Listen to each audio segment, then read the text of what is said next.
Friends, आज की video हम बात करेंगे एपीएफसी पैनल की ऑटो और मैनुअल मोड पे वायरिंग किस प्रकार से की जाती है।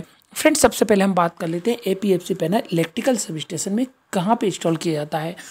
इसके लिए जो सप्लाई 33 kV की सप्लाई आती है वो ट्रांसफार्मर से स्टेप डाउन होती है और ये जो एलटी सप्लाई होती है 440 की, ये जाती है आइसोलेशन स्विच में। इसे हम एसीबी भी कहते हैं। और एसीबी से जो आउटपुट निकलता है या एसीबी से जो सप्लाई निकलती है वो जाती है एपीएफसी पैनल में। एपीएफसी पैनल पैरेलल कनेक्टेड रहता है क्योंकि इसमें जो नंबर ऑफ कैपेसिटर्स होते हैं पैरेलल कनेक्ट होते हैं। और इसके बाद जो सप्लाई जाती है एपीएफसी पैनल से वो जाती है डिफरेंट टाइप के लोड्स में या प्लांट्स के डिफरेंट टाइप की मशीनरीज में।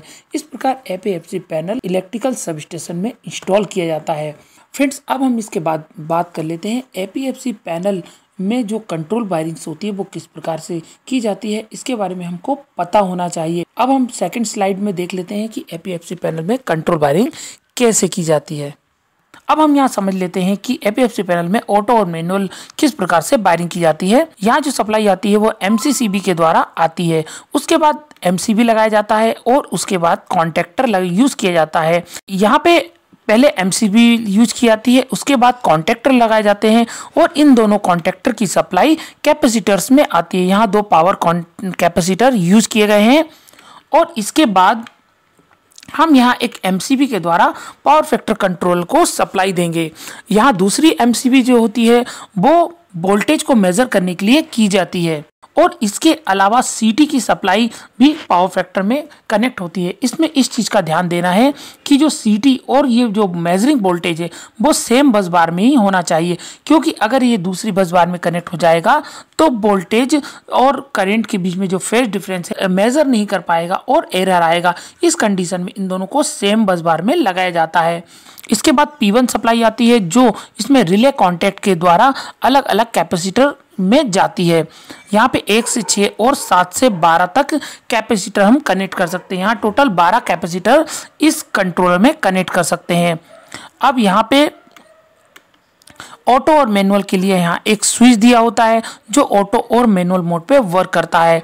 जैसा कि यहाँ ऑटो और मैनुअल है, यहाँ पे जब ये ऑटो मोड पे वर्क करेगा तो कॉन्टेक्टर में कोई भी सप्लाई नहीं जाएगी, क्योंकि यहाँ पे जो कंट्रोलर से जो रिले का आउटपुट निकलता है एनसी कॉन्टैक्ट से सीधा कॉन्टेक्टर में जाता है।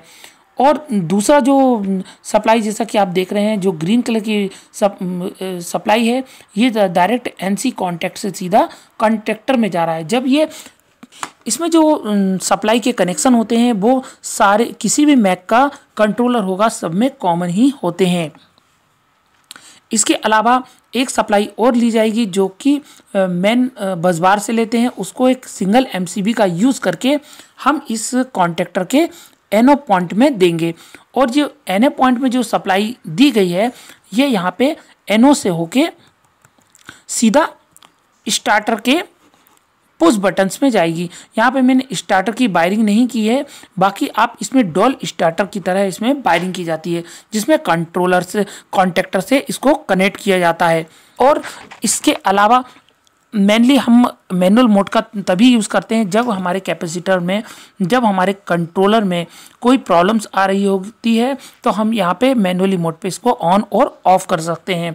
इसके अलावा भी यहाँ पे मैनुअल मोड पे इसके पुश बटन्स को इसके अलावा भी कंट्रोलर को मैनुअल मोड पे ऑपरेट कर सकते हैं।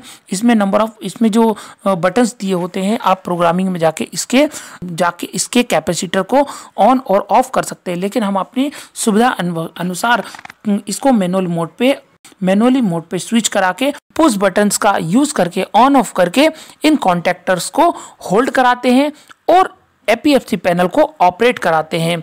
इसके लिए पुश बटन्स का यूज करते हैं।